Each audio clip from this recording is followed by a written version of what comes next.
A flying geese unit is a very fundamental element that you will find in just about any quilt. It is very consistent in size. A flying geese unit is always twice as wide as it is tall. You have the goose and then you have the sky.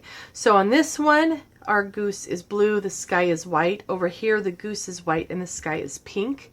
So no matter where you put a bold color or a light color or your different colors, that doesn't matter. The goose always remains in the middle and the sky is always on the outside because the goose is flying through the sky. Geese are usually put in pairs, but another place you might find flying geese that you don't realize is if you're looking at a star block. So if you have a center and then you have your pieces around the outer edge here, you can see you're starting to get a star point out of that, and that's using that same flying geese block just in a little bit of a different way. So take a look on your quilts for things like that.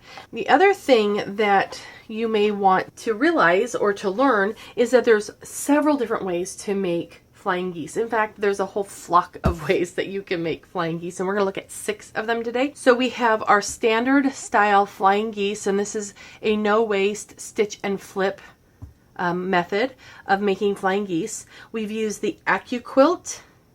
We've done 4 at a time. We've used the half square and quarter square triangle rulers to make this set. This is a 1 seam only flying geese block. That's pretty cool.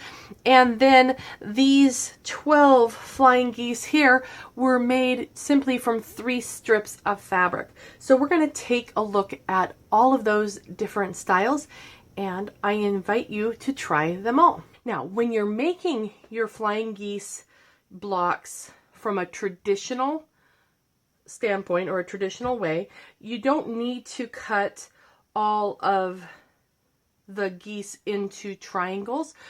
You can start with a simple rectangle, which is very, very easy. So here I have my pieces.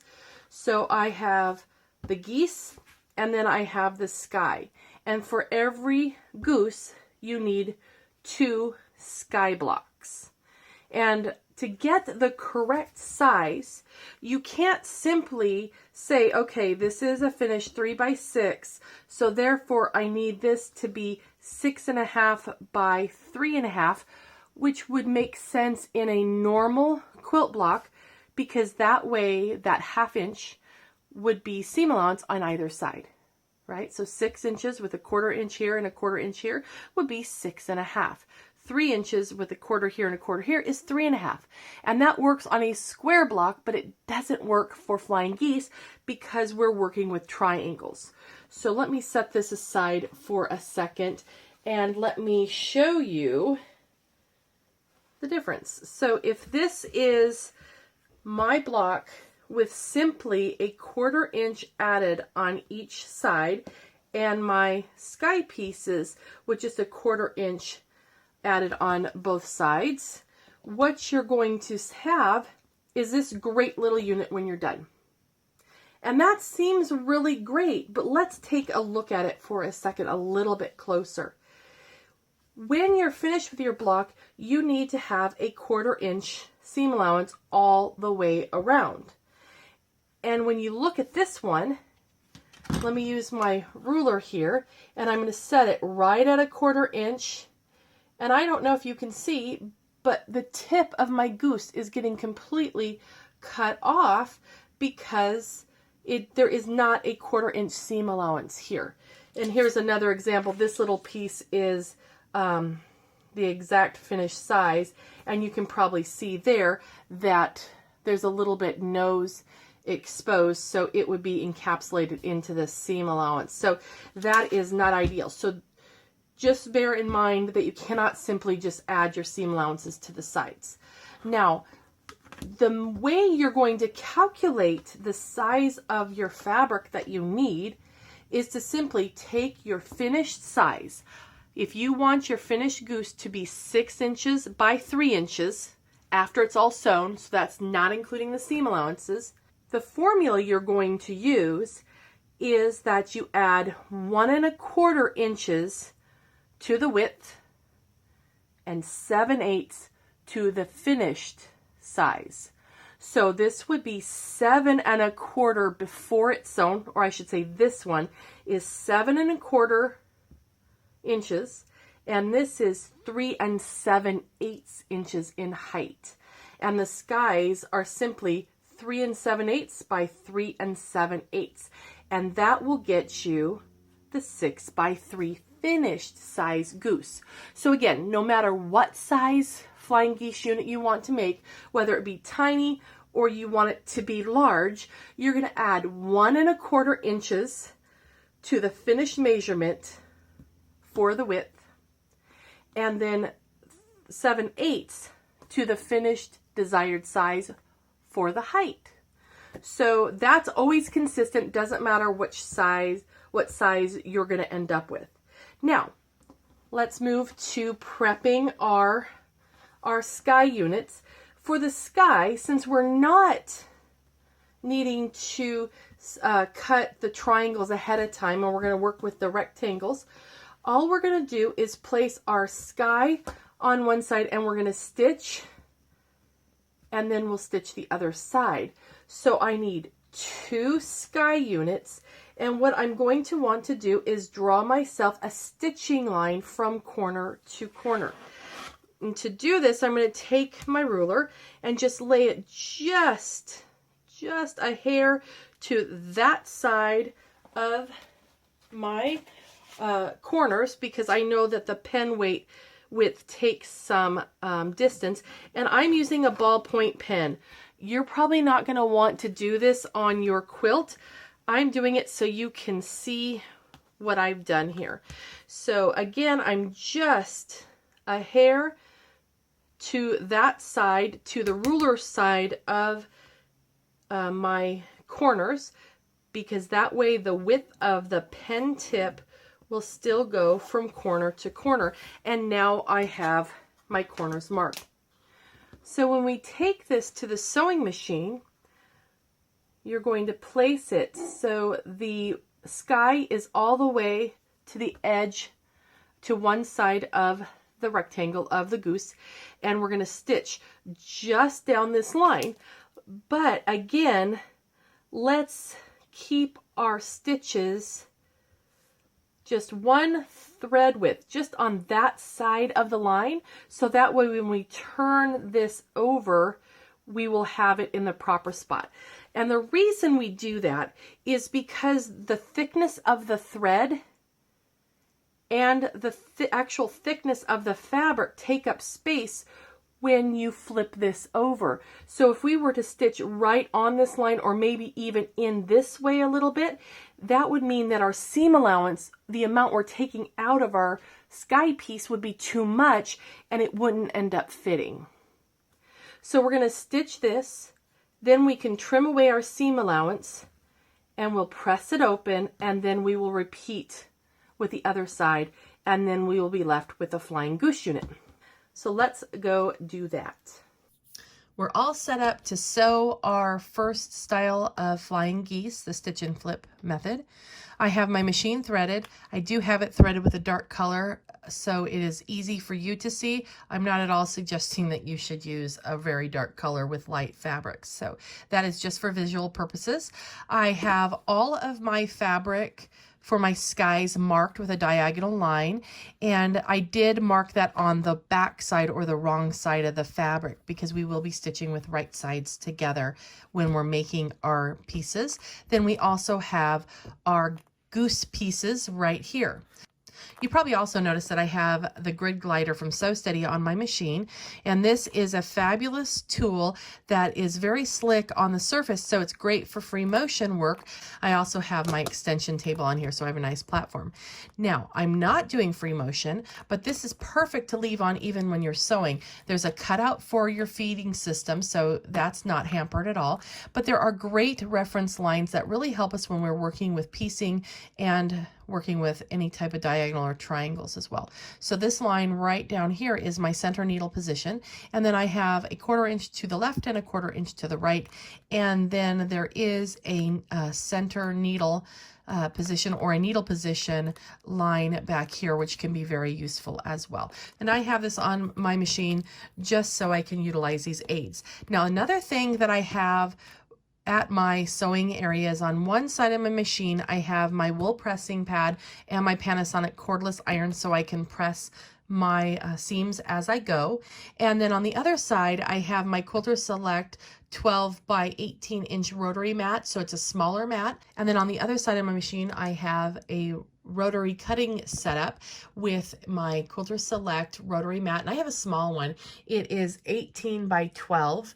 And then I have my 3 by 12 inch Quilter Select ruler and my Quilter Select rotary cutter, so that way I can trim as I go and I don't have to disturb my process to go take care of those things. All right, so let's take our first goose, and I'm going to take just one piece, one sky, and we're going to stitch from corner to corner. And I'm going to favor being inside the seam allowance. Now I have a total of 3 geese that I want to do today, and we're going to do this piece, then we're going to do the next goose, and then the next goose. So the linking of them together, of the multiple units together and sewing them, is called chain piecing. So that is just a really convenient and time-saving way to get your pieces all put together. Okay, so now I like to work with my needle down, and what that will do for you when you sew is it gives you a spot. So if you stop, you don't go off your line, because we really want our lines to be straight. And I am taking a look and making sure my tip is on my center line down there, and that will help ensure that I have a straight line. So now that I'm at the end of that one, I'm going to get my next little goose, make sure my right side is up, and then put my next one down. So you've probably noticed that we're sewing from basically the center of our goose piece to the outer corner, and this is going to end up being the tip or the nose of our goose. So very, very easy to do, and I didn't trim the thread. I'm just sewing my next unit, and this is giving me that chain piecing that we talked about. All right, now I'm going to stop here, grab my next piece, and I will put my next one on, and then off we go. Now, this pen is the friction pen, and that will go off with the heat of an iron. But if you're using fabrics like batik and you're drawing on the front side or the right side of the fabric, then you may want to test that, because sometimes some fabrics have a type of sizing in them that keeps that from erasing off. It may shadow white. And if you notice, I've got just a little bit of a distance here between my drawn line. Now I'm going to go ahead and snip these apart. I don't need them hooked together to press them. Let me show you real quick a tip about ironing your different units. So when you're ironing, you want to actually press. So press, not iron, but press. And I'm pressing it first, and this is setting that seam, and it helps get the fabric warm, and then it will want to kind of turn. So that's pretty nice. So then I'm going to basically press it, and if I shift my iron and move it back and forth, I'm actually kind of raising it up so there isn't that pressure on there. What we don't want to do is push and shove the fabric, because being unbiased, we could skew these out, and then they won't be the shape, they won't be straight anymore. Another thing that you may notice is that when we go to cut the seam allowance off here, I'm just going to use my rotary cutting ruler and my rotary cutter and just trim that off. You can use scissors too, because it really doesn't matter if this is straight or not, because it is in the seam allowance.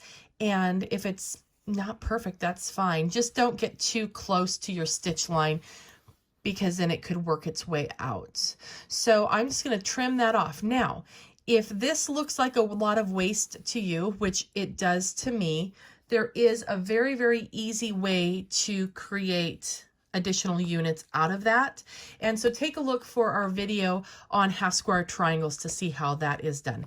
So I'm going to press up the rest of these units and trim them, and then I will be right back. In addition to being very aware of not stretching out the seams when I pressed these units on, I did also press them, and when you're doing geese, you want to do this. You want to press the seam toward the sky, away from the goose. And the reason for that is when we come back in with the other side, you're going to end up with several layers of fabric in here, and actually you're going to end up with 6 layers of fabric right at this tip.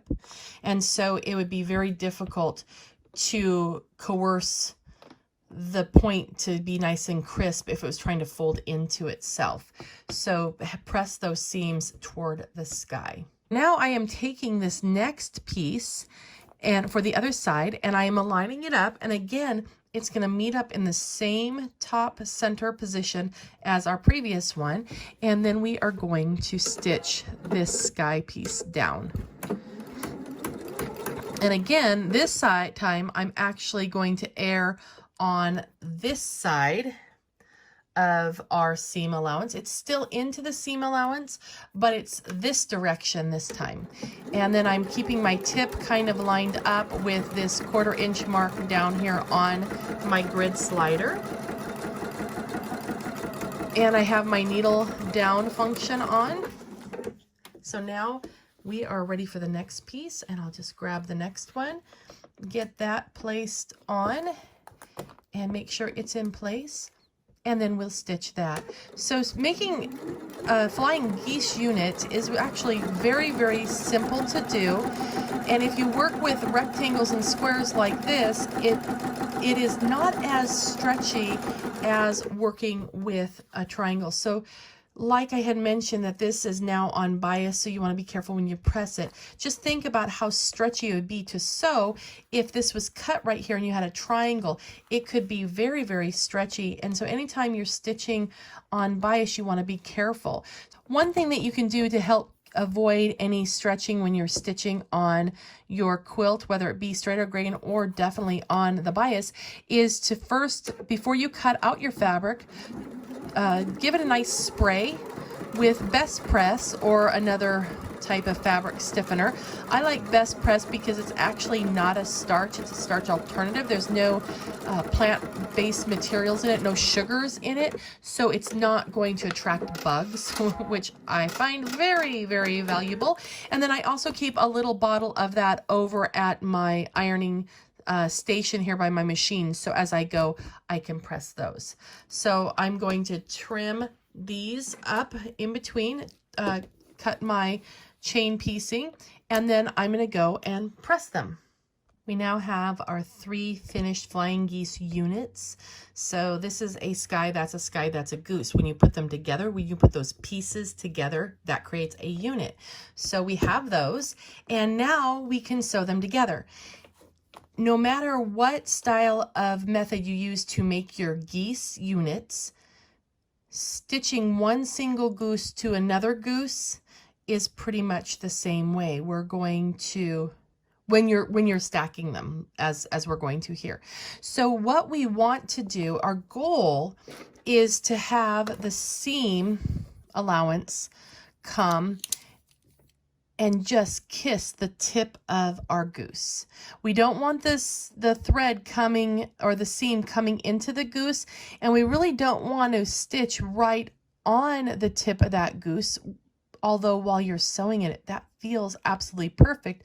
But remember, the actual thickness of the fabric and the thread, when it is turned and pressed, would actually nip off the tip of our goose. So what we want to do is stitch just toward the seam allowance of that intersection. And if we look at it from the back, you're going to see our little X here. This is the tip of our goose. We're going to sew and aim just right above that when we put them together. When you are putting your geese together, you can very easily pin, use quilter quilt clips, or I kind of like using my glue stick, and this is a Quilter Select glue stick, and all I'm going to do is just give a little bit of a crease right there as to where my center is, and I'm going to put a smidgy of glue. I guess I should get the glue out. Just a little bit right in the seam allowance, which I'm not going to sew there. I'm going to sew, that's just going to be encapsulated in my seam allowance. And I think it'd probably be easier if I do it this way, and then I can see. Now I'm going to line up that little crease. There's my point and there's my crease, and then I'm just going to slide straight up and just put my finger there and hold that just for a second. It's a quick drying glue. It will wash out, but it will hold that spot just into place. Now, if you're not comfortable with making your geese and it's the first time, you can always put just a little bit of a tip of the glue right there at the corners and get that to hold into place. And again on this side, and then that will just help keep it there. Now, of course, you can use pins, you can use quilt clips, whatever you want to do. I just like using the glue stick because for me, pins tend to distort when I put them in. All right, I am sewing with my goose side up. Let me trim this little thread so it makes it easier for you to see. I'm going to sew with this up, and I'm going to aim just in the seam allowance side of that intersection to know where I want to sew. And once you've done a couple, it'll be no big deal. You'll be used to it. Now that we're stitching, I'm actually running my fabric pretty much along that dotted line and just inside it. This is also a 1/4 inch foot, and the distance from the edge of this foot to the needle is a 1/4 inch. I have actually moved my needle over one little tick, and that is going to help give me that scant 1/4 inch, even though I'm lining up with here and here. Since my needle is over a smidge, it is a scant 1/4 inch. If you want to try that, go ahead, but do hand test, hand turn to make sure you're not going to impact that foot with the needle, because that's always a rough way to start your stitching for the day, is by breaking a needle. Okay, now did you notice how my fabric got kind of curled up there underneath? I'm going to take this and just make sure it's nice and smooth, and then we can begin again. All right. Let's take a look at that. So there is my seam is just a hair above my intersection. And when I open it up, that looks great. Look at that. It's just absolutely wonderful. So let me press that. When you press this and it comes and matches just perfect, it's kind of like a little present you just opened. It's so much fun. When you press it though, remember that you want, the seam is going to want to naturally go toward the least resistance. So I have pressed the seam allowance to the top goose. If we were to try to bend it this way, we have those 6 layers of fabric, and they don't want to go that direction. So we would just be fighting, and there's no need to fight. Let me take my next unit now, and I'm going to just finger press that and give myself a nice little crease here so I can see it. And I'll do my glue stick again and just give it a little dab there, and I'll put a little dab in each corner because that worked out really well, having those corners lined up. And then I'm going to see where my crease is and then just slide it up to match my seam allowance, give it a little press to hold it. And then I'm going to align that corner.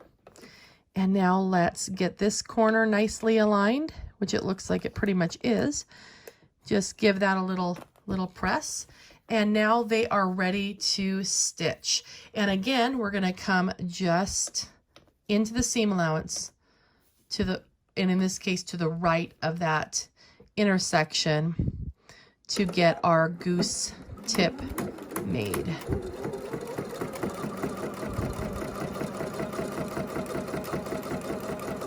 Now I'm going to be smart this time, and before I get hung up on that, I'm just going to make sure that that seam allowance is down and I won't have to fight with it. And then as soon as this is done, I'm going to go back over to the iron and I'm going to give it a little best press and a little press, and my unit is gonna look absolutely wonderful. We had another happy day. We got that matched up just beautifully. And since we took the time to just finger press our goose, so we knew where the tip of the bottom goose was going to line up, the block that we've made is nice and square.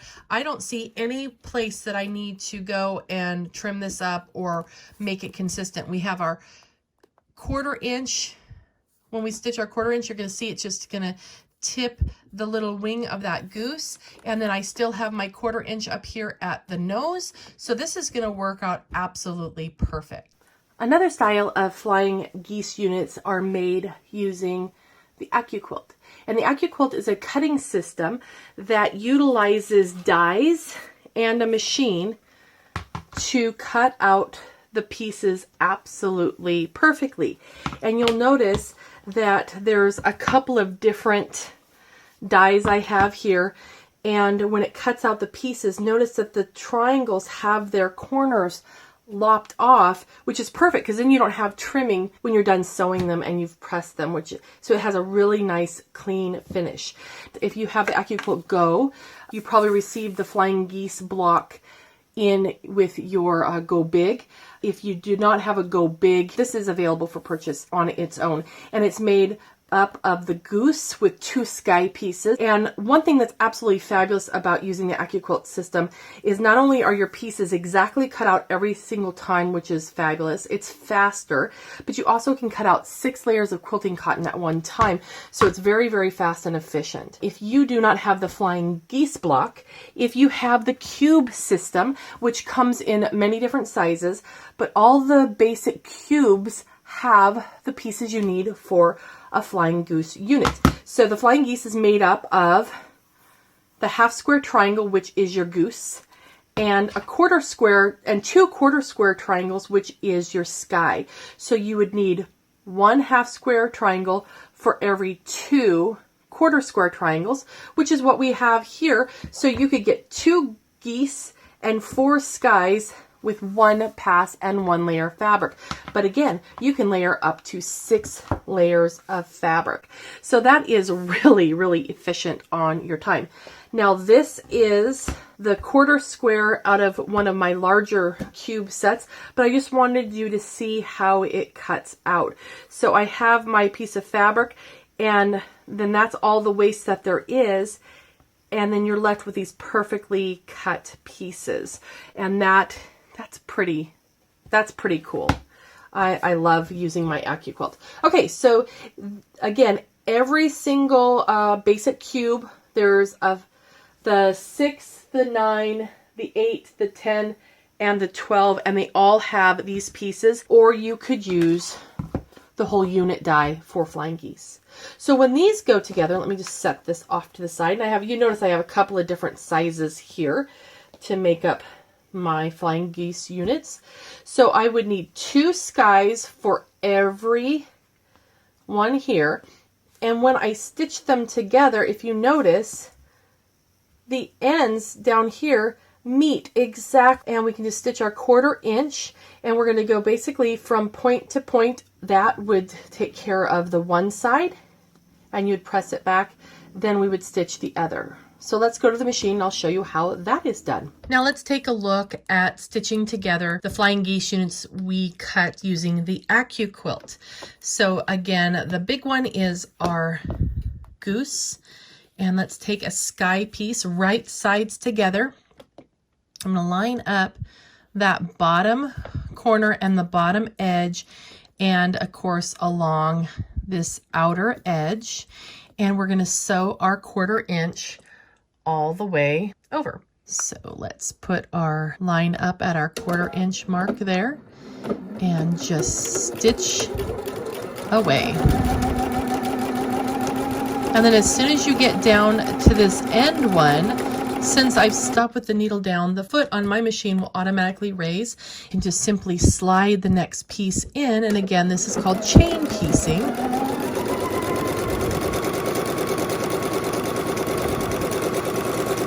And then we will get our next piece, and we'll just do 3 of these as well.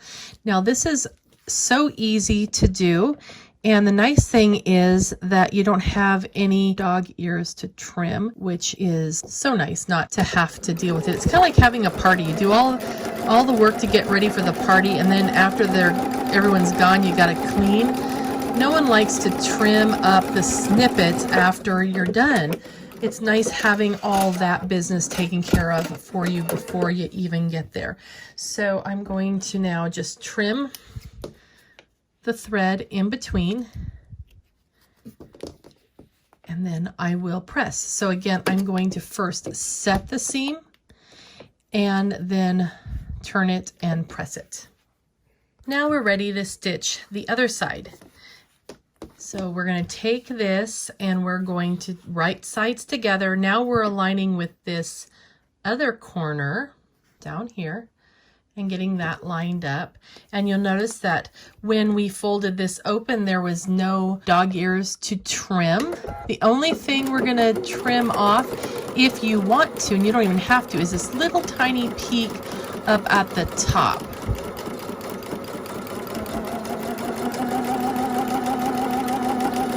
All right, so there's one piece. And now we'll take our next unit, right sides together, using white on white fabric. Sometimes it's a little bit more difficult to tell which is the right side, but if you hold it in the light, a lot of times that will give you the information that you're looking for.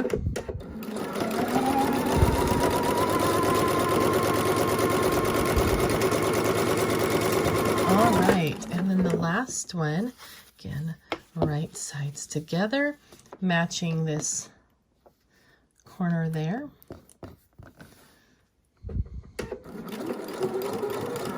It's really fun seeing these pieces come together.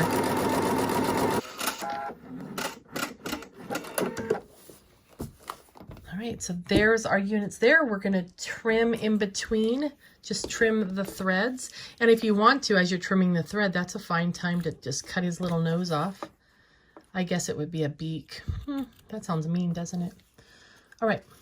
So now we have those threads, and I don't know what you do at your sewing room, but I have right at my feet, I have a little trash can, so my threads can go into that as I trim them. So let's go press. One huge advantage of using your AccuQuilt to cut your pieces is that they're accurately cut.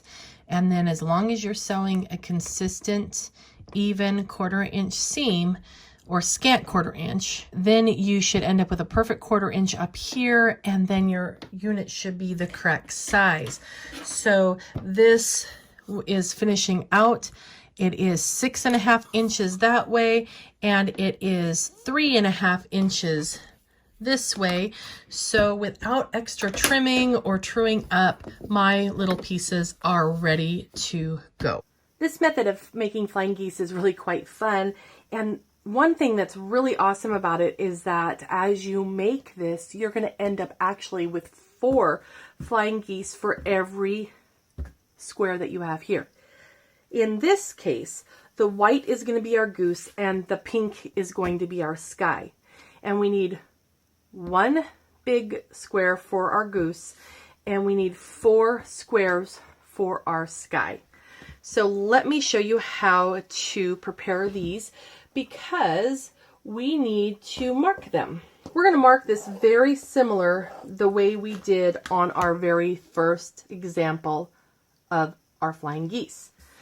I'm marking a line from corner to corner on our goose, on our sky, and I'm just trying to stay just inside that corner, so that way the width of my pen still hits from corner to corner. And the last one here. So you're going to do that on all 4 corners. And when we stitch this, we're not going to stitch on this line, but this is a reference line. Because what we are going to do is take our big square and lay one of our sky pieces in one corner, and then take another and place it in the opposite corner, and we can pin these together so they do not shift, and we're going to stitch 1/4 inch away from this line on this side and then also on this side. And we're going to end up cutting on that line. So our seam allowance will be just on either side of that. And then we're going to press and move on to step 2, which I will show you over at the machine. I'd like to share with you this book. It's called the All-in-One Quilter's Reference Tool. I just recently found out about it myself. I don't know how I missed it all these years, but it's really pretty fabulous. In here, you're going to find resources on quilt sizes, yardage that you need for backings, all sorts of different things. And when you're adding things on point, different measurements for blocks and how to do them. And in here on page 50 and 51, there's actually mathematical charts for you to follow. One is for our standard style that we first started out with on making our geese, and it tells you what size piece you need to cut for your finished unit. So the size of the goose and the size of your sky. Then on this page, this is for that 4 up flying geese, so for finishing 4 at a time, and then it gives the reference on which sizes you need to cut for getting the desired unit that you want. So this book is really pretty awesome. I was really excited that it had the flying geese information in there, but again, that is not all. There's just tons of information, and it's not written in paragraph form. It's just down and dirty, the information that you need to quickly get to. This one is really fun. It gives us 4 flying geese in one setting here. So we have, in this case, our goose is white and our sky is pink. We've drawn corner to corner on all 4 of our sky pieces, and we've aligned our squares into the corners on opposite side, and then you can pin. Now, I am not great at pinning because, well, a lot of times I will get my pins in and I tend to pucker the fabric, and then I'm stressing the fabric. So this is the Quilter Select glue stick, and I'm just running it. You can see the line that I drew kind of from the back side. So or on the right side of the fabric, because I drew the line on the wrong side of the fabric. And that gives me the ability to anchor it into place without having to pin it, and I know it's not going to go anywhere. Now what I want to do is sew 1/4 of an inch away on either side. I have my 1/4 inch foot, which is a 1/4 inch on this right side. So I'm going to align that with my foot. Go up just so it's right there on the edge, and then I'm going to sew all the way down and then turn and come all the way back up the other side. So this is really fun. You get a lot more done all at one time, so it's a good multitasking type of a way of making your flying geese, and it feels so good when you cut them and then you end up with as many as you get. Now, when I'm down here, I stopped with the needle down, and I'm simply going to stitch across to the other side, and it stops with the needle down, and then I can just sew up the other side. All right, so now if I was doing more of these, if I needed another set, I would chain piece them, just like we did the others. But now what we're going to want to do is you can take it to a rotary cutter, or we can simply take our scissors and just cut them apart, the 2 halves. Now, when you're making these, the math is a little bit tricky. Now, let me talk a minute about the math. If you have that reference book, it's great. It tells you what size pieces that you want. But what I'm really excited about is the Flying Geese ×4 ruler, and it's a no math ruler. It lets you choose the size of the finished goose you want, and it shows you, or flying geese unit, I should say, and then it will let you align the goose fabric, and you just cut a square that it shows, and then it will show you the comparable or the coordinating sky piece that you need to cut. So that's all you need to do. It's really pretty fabulous. All right, they're both pressed. Isn't it cute? It kind of looks like a little fox. I think if you put a little nose right here and some little eyes, wouldn't that look like a little fox? I mean, seriously, so cute.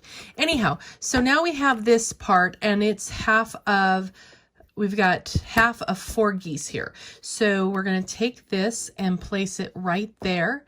And then we're going to do the same here. And then we're going to sew up one side and another, just like we did with our initial pieces. So again, I'm going to turn this over and just get myself a little spots of glue and hold that right in place. Again, you can pin, do whatever makes you happy. This makes me happy. It's faster, and that glue washes out and it dries very quick. And if I were sewing through it, which obviously I'm not today, but if I were, it wouldn't gum up my needle, which I really appreciate too. So I always have that by my machine. All right, now we're gonna come and we're gonna sew our 1/4 inch. And I'm gonna start back, I'm in the pink back here, and I'm gonna just sew all the way down. And then I'm gonna go ahead and chain piece these together because that is just a more efficient way to go. And then I'm going to get him here, take a couple of stitches there in between. And then when I get down here, I can simply do the same thing I did before, because remember, this in between is our seam allowance. So I can stitch across the end and then rotate it back and just stitch down the other side. And I'm aiming for that line with the edge of my foot, but since I have my needle bumped over one position, then I am for sure going to have that scant 1/4 inch.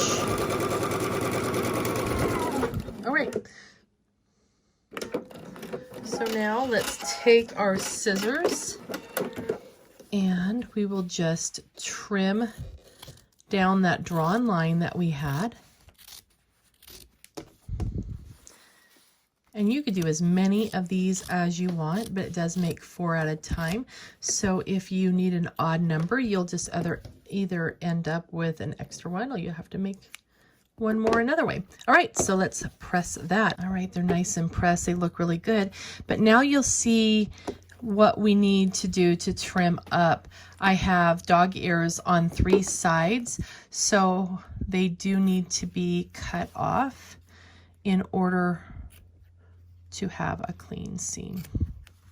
So you're going to want to do this on all 3 sides of all of your geese. And once these are all trimmed, then they are ready to assemble together. And not a bad idea to just verify you have the proper size. You can measure them up and make sure that they are the size they need to be. I thought I'd show you one more thing, or remind you of one more thing as I'm chain piecing this. Remember, we want to have our needle come just to the inside, the seam allowance side of that intersection, and I am stitching with that up so I can see it and I know that I'm hitting it correctly. And that about does it. Now with this one, since I have multiples, I was able to stitch 2 of the units together and then another one, so I chain pieced those, and now we can go back and open it up, double check that we've got a good intersection at our little units there. And we do. This one, I tipped him a little bit. No, he's just right there on it, but I'm happy enough with that. I'm not going to move that over 1 hair.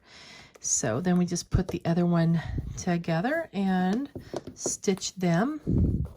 Again, I'm using my needle down function. I'm looking at the lines on my mat to help ensure that I've got him going straight and in the right position. And just stitch away. Flying geese actually go together quite easily, and they're rather fun.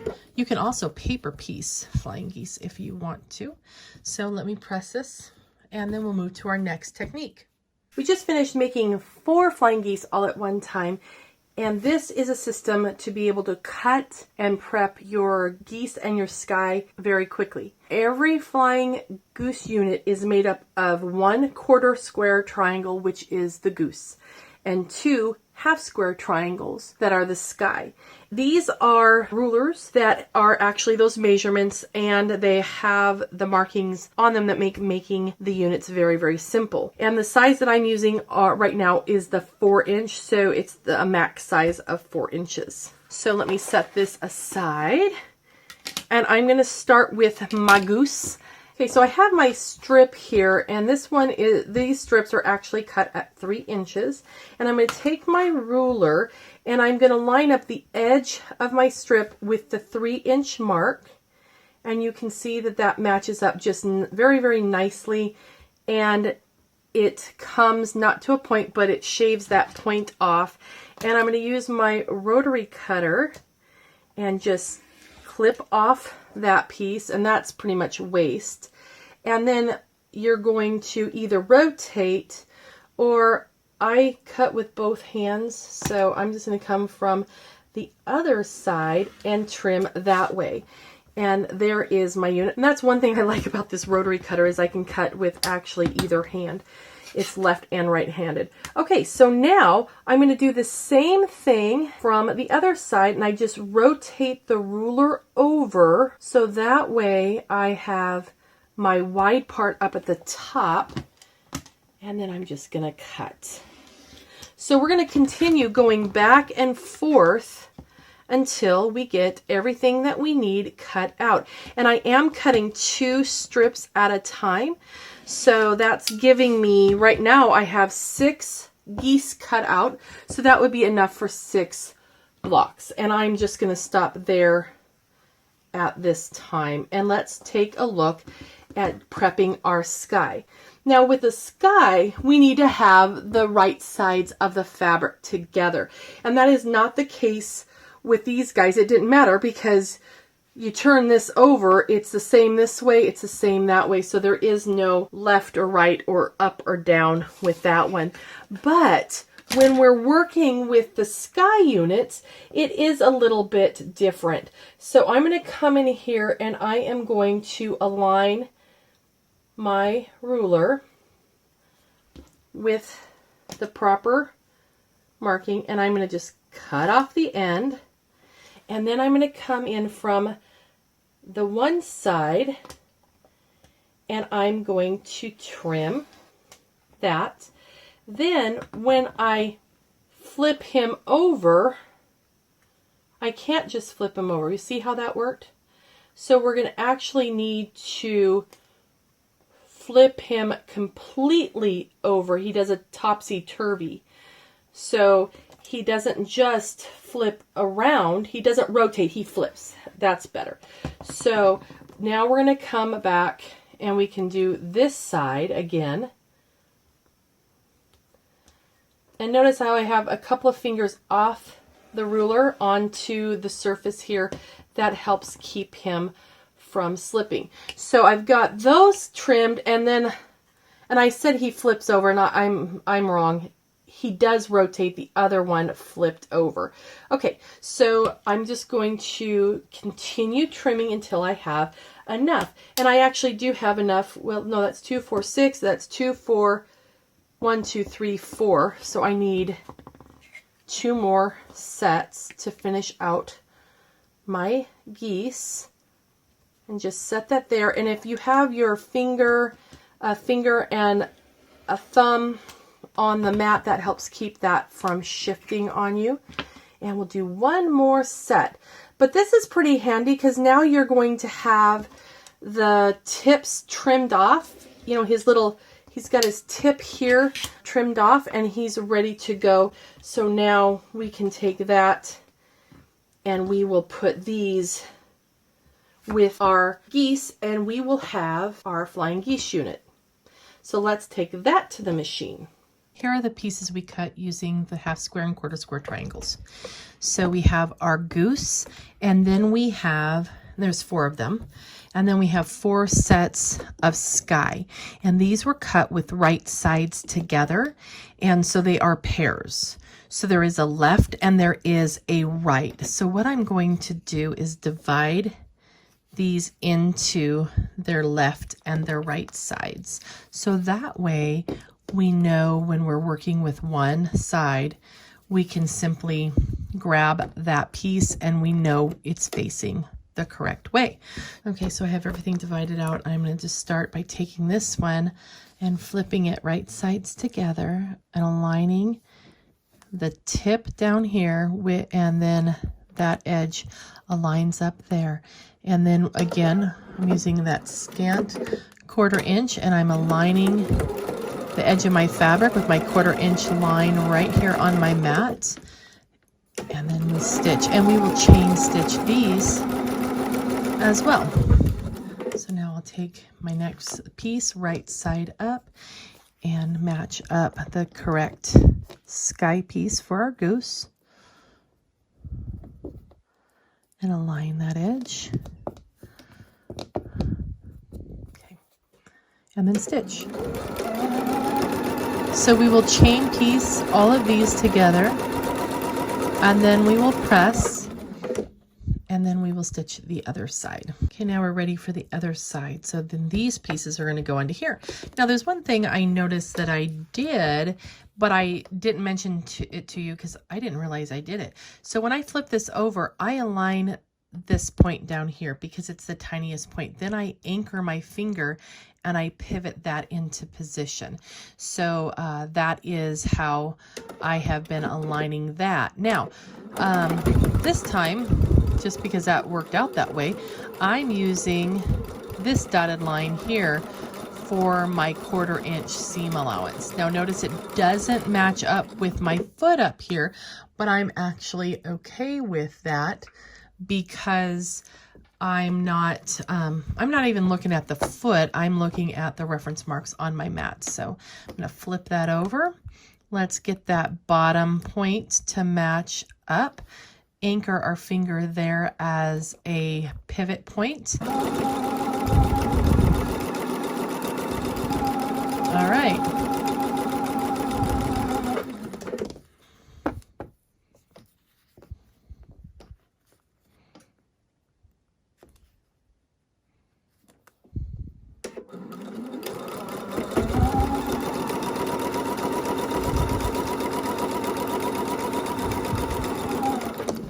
And the last one, I'm going to take that, match up that extreme point,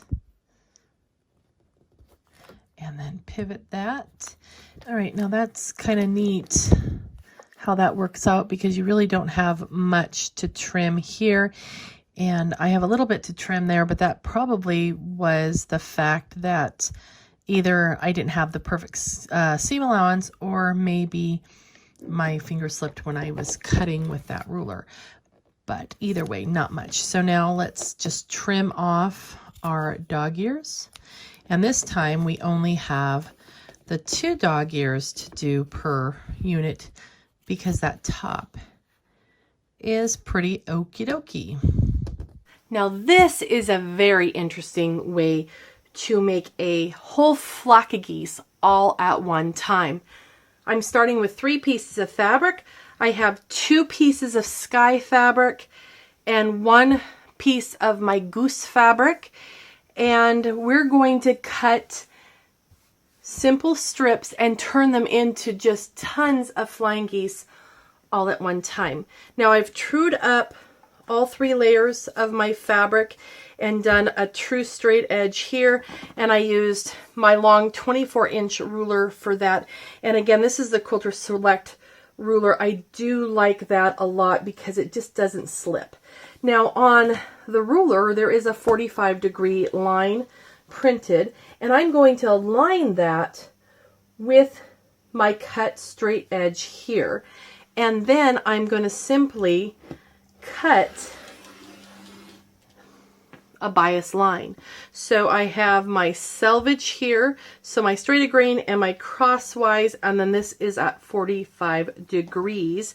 And I'm going to shift that over, and I'm going to cut myself a 3-inch strip. And you would do this, I could come back and cut this piece I just trimmed off, I could cut that into 3-inch strips as well. You can see how once you have one set, we have all 3 layers of fabric, you can just continue on cutting as many as you need. I'm just going to show you with the one so you get the idea of how that works. Now we're going to take this to the sewing machine, and what we're going to do is stitch our pieces together. So I will stitch my Goose fabric flanked by my Sky fabric on both sides. This is our Seminole pieced unit, and we're going to stitch this at the 1/4 inch, and I have a pink piece, which is my Goose, and then I have one of my white Sky strips, and I'm just aligning those. Gonna stitch my 1/4 inch.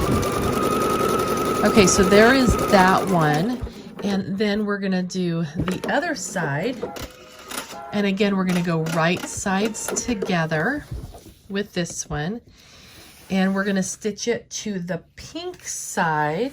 All right, and now we're gonna stitch this down, and this is going to give us miles and miles of flying geese.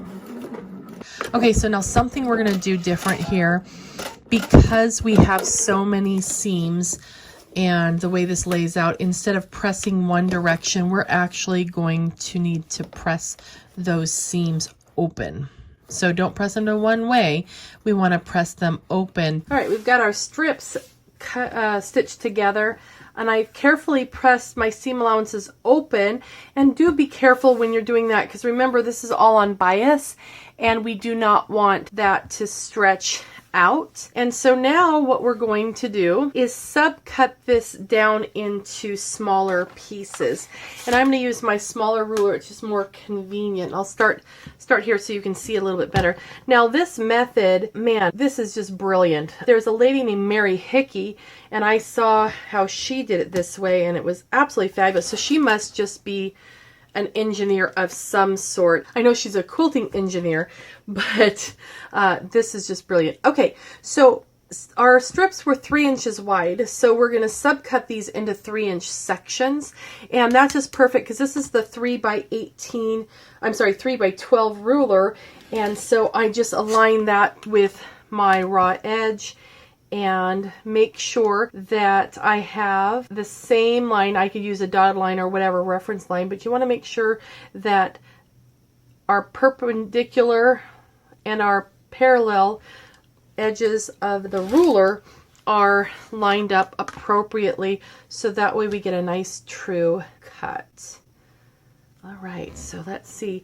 So far we got 2, 3, and again, I love this ruler because it just grips to that fabric and it doesn't slip out on me. I don't know if you've ever done that where you're cutting something, it needs to be accurate, and then you get to the other end and it just slips out, and then you don't have an accurate cut at all. It looks like I can get 2 more out of this section, so let's finish that up. And 1 more up. Well, I think it's enough to cheat with, so we're going to do that. Okay, so I've got that and that. So we have 7 units here, and then we're going to go and we're going to put these together, and we're going to put them in order like this. They're going to be, let me move that up a little bit. So we're going to stitch them together as you would a Seminole unit. So we're going to go, I'm going to go stitch these together, and then I will show you what to do with them. We have all of our pieces ready to go here, and when we stitch them, we want to offset them a little bit. I do have my 1/4 inch with the guide on, and I'm going to come and put just a little bit of glue right there at that intersection, and then I'm going to flip this over and line up the light and the dark and match them, so that way that seam will stay together. And now I can stitch this. Now I'm going to do these in pairs because it's the same process from one to another. It just is a matter of then stitching those all together. I'm just going to stitch one at a time.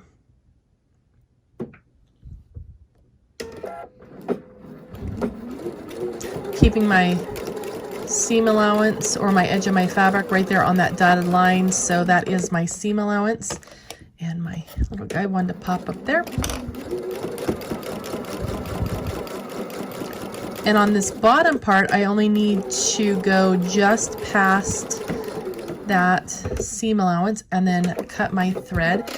And the next one, I'll do the same thing. You only need to start sewing right where this fabric begins or a little bit ahead of it, and that's fine. Stitch your way down. And he's getting off a little bit, so let's get them to match up. And then we're going to stop just past that seam allowance. And we have one more to do. And then we will be able to put these together. And then when we go press, we want to make sure that we press the seams open once again, instead of to one side.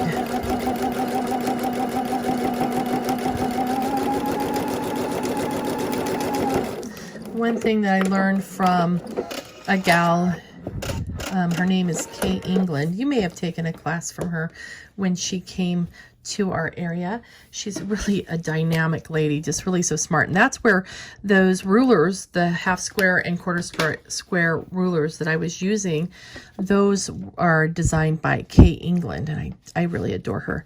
But she taught me and taught all of us that you don't necessarily have to press after every single seam that you make, and go to the ironing board when it's time.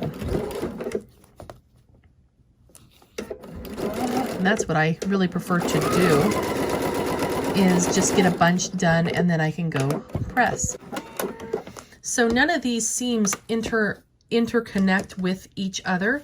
So I'm just going to continue and stitch all these little units together, so that way I can take it and just press the whole unit at one time. And this is our last set, so you can see that really doesn't take very long to stitch these together at all. Also getting a little bit more bold with my gluing, aren't I? But if any of it gets out, now the yellow does dry back to be a clearish white color, so you wouldn't see it anyway, but it will wash out. But it's just so fabulous. And you notice I'm stitching right through where I had put it, and it doesn't gum up the needle or anything, so I love that. All right, so now this is all done. So now I'm just going to press my seams open and trim all those thread tails and press open. Okay, before I get all these pressed, I want to show you something. So when you're pressing, for one, I have to open up to make sure my glue isn't sticking it. But if I left the seams here, then that would be a wacky kind of it wants to fold, but you don't know how much. So if you release the seam, the stitching in those ends, then the seam allowance can open, but the sky pieces can lay flat. So let me show you that. So what I did first is I went in here and I just wanted to open up that little bit of glue that we had right there holding that down. So now that can be pressed open right there. Perfect. And then we come here and see how that wants to bend that way. So hold this down and then just push that way. And then when you press this, it will all lay perfectly flat. So the same thing here. I'm just going to come and push that the other way. And so it's very, very easy to release, because only maybe a stitch and a half that's right there. And then maybe this is going to be easier to open up that glue because I already had that seam open there. There we go. So get that in there and then come down here And we're going to do the same thing. This side goes that way. And we're going to continue and do that for all of the pieces, and that will help it lay nice and flat. So here we have our Seminole unit, and we have the seams pressed open. And since we release the seam on the tips here, you'll see that everything lays nice and flat on the front. Now we're going to need to cut these apart. So we're going to use our longer ruler this time, and we're going to trim it so we have 1/4 inch from this tip because we need the seam allowance. So I'm going to line the tip with my 1/4 inch, and again and again, and I'm going to continue that down all the way through, and then we will trim this off. And then I'll flip him around. Okay, I got my 1/4 inch there, 1/4 inch. All right, so let's take these guys off, and then we will shift them down, and we will make sure 1/4 inch and 1/4 inch, and we're good. All right, so this is good to go now. All my scraps. Okay, now what we're going to do is we're going to trim down the center of the pink, and we're going to go from corner to corner and line up our geese and then trim. And I'm just going to do a little, you notice I have the smaller ruler. I'm just going to do a little bit at a time here so I can see what I am doing. And just line that up. So now what we're going to want to do is just come in, and we're going to separate in between each one of our geese there. And there's 1 unit, lining that up, 2 units. All right, so out of our 3 strips of fabric, and we're working with 3-inch strips, we have 12 geese units that will finish at 3 by 1.5. Now this is a real fun way to make a flying geese unit. It's a 1-seam flying geese, and I saw this on one of Jenny Doan's videos, and this is made using a layer cake and charm squares. So this is 1/2 of a layer cake and 2 charm squares. Out of every layer cake, you can get 2 geese, but you need 2 charm squares for every 1 geese. So just bear that in mind if you're making multiples. So this goose piece right here is 5 inches by 10 inches, and the sky pieces are 5 by 5. So they're just as easy as can be. And this is kind of a fun little way to make a flying geese unit, and it's kind of like magic. So let's take a look at that. Let's put together this unit. This is the 1-seam method. So we have our 2 5-inch squares, and then this piece is 5 by 10, and we're going to take this and fold it in half hamburger ways so it makes a 5 by 5 square. And then we want to finger press this without stretching the fibers of your fabric. So that's really important. And now I'm going to take this, and here's the fold edge, and I'm going to place it so it's a 1/4 inch down from the top of that square. And they're not going to match down here at the bottom, but we're going to match this side and have it a 1/4 inch. So to do that, I'm going to line up my fabric on my mat and line up that on the 1/4 inch mark, and then just make sure that this part is just right at that center needle position. So now I'm going to take this and I'm going to line this part up, and by the way, this is the right side, so they're right sides together, and then this piece I'm going to put down right sides together, align that, and then we're going to stitch down this edge. The fold is right there. We have our 1/4 inch seam allowance hiding in there, and we're just going to stitch that together. And you notice that on the back side, this is the goose hanging out there. It's a hanging loose goose, and he's just hanging on and having fun waiting for us to get him stitched. Now that we've stitched that one seam, we can open up our pieces, and we have the 2 sky pieces that have been stitched together with the goose piece sandwiched in between. And you're going to open it up so that this intersection right here of where those pieces come together become the tip. So spread that out so that the bottom edge of your goose aligns with the bottom edge of your sky on both sides, and then you've made a perfectly simple flying geese block with just one seam. So what are you going to do with your flock of flying geese? I hope you found 1 or 2 different ways that you think are really going to be your style of making flying geese. And I think you'll agree that there are some ways that if you only have a couple, it makes sense. If you have a few you need to do, or many, or heaven's sakes, a whole gaggle of geese, the different styles actually lend themselves to the quantity that you're making as well. So I hope you enjoy making your own flock of flying geese for your next quilt project.